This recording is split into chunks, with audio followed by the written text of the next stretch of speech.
Hello, my name is Destiny Brown, and today I will be talking to you about why you should join the military and a little bit about myself and how I joined the military as a college student and how it's impacted my life for the better.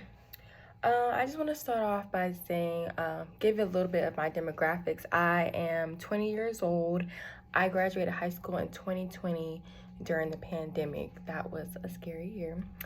And I signed my contract October 2020, but I didn't leave for basic training until May 21. So I was able to finish my freshman year of college, and then I left for the military, and now I'm coming back as a junior because I had also gained credits while I was in the military during learning my job and trade. So, some of the reasons that you should join the military is because it helps build structure.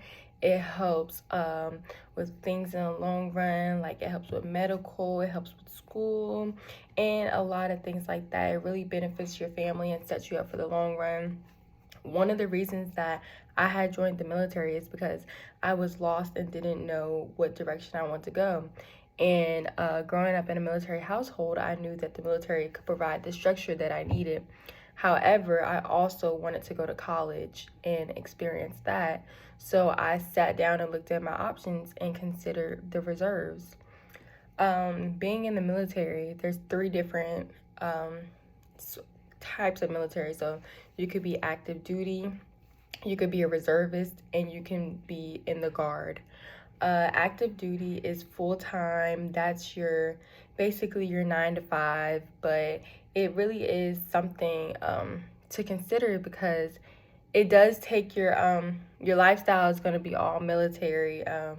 Certain things that you want to do with your hair you can't do, or your nails, or just like certain piercing and tattoos aren't okay. But there's so many other things that you can do to accommodate and express yourself. When you're active duty, you live on base, or you could not live on base, but most new airmen or new people they stay on base because of their rank. And it's really a community. There's a grocery store there, there's fun and entertainment, there's medical needs there. There's anything you can need. Everything you can need is on that base. It's a community, and they're there for you. They have outreach. Sometimes the suicidal rate is really high, so they really care about your mental health. They have people where you could speak up to or talk about how you feel, and they'll help you find resources and help you with that. Also, when you go through your chain of command, your sergeants, they're supposed to be there for you and make sure that you have everything that you need.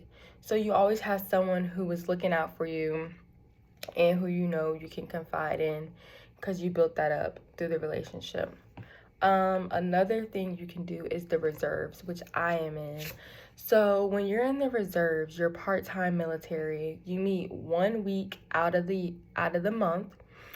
You meet 1 weekend out of the month. So say your travel day will be Friday, but you meet Saturday and that Sunday, and then that Sunday night you clock out and you're done. And then you'll have your 2 weeks out of the year, which is called your annual tour. So your annual tour can be so many different things. You could stay at your home station and just be working, or you could go on different missions and get different trainings. The last mission we went to New Mexico, which was actually really cool because I have never been there. So the military did give me travel to another state that I have never been to, and I got to experience that, and I probably would have not experienced that on my own. So that was actually very nice and something that I wouldn't have experienced if I wasn't in the military.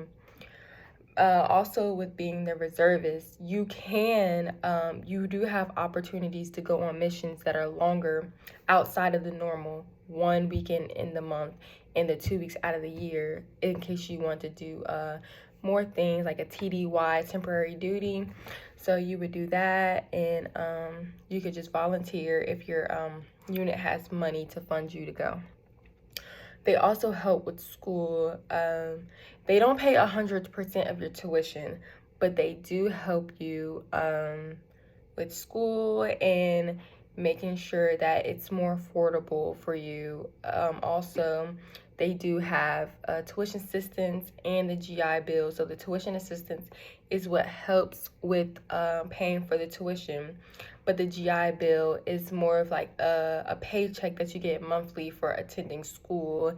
And it really does help as a college student when you're not able to work as often because of when you're full-time, all your back-to-back class load. So that does help with being a college student, and make sure you have some money so that you can support yourself, because it is hard for college students to find jobs and do excel at their schoolwork at the same time. So that's also a good thing that you can do, and how it is beneficial.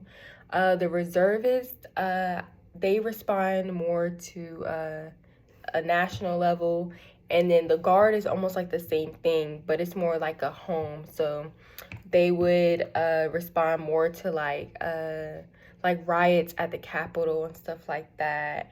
And you're also home based, so you wouldn't, if you're in the guard, you're going to be in a base that's close to your house. If you're in the reserves, you can be in a base that's far away. I live in Virginia Beach and my base is in Maryland, so it just really depends. But overall, the military is a good option. It's not for everybody, but it is a good option, and it can really help you and help you experience new things and further in life. Thank you. I hope you will consider.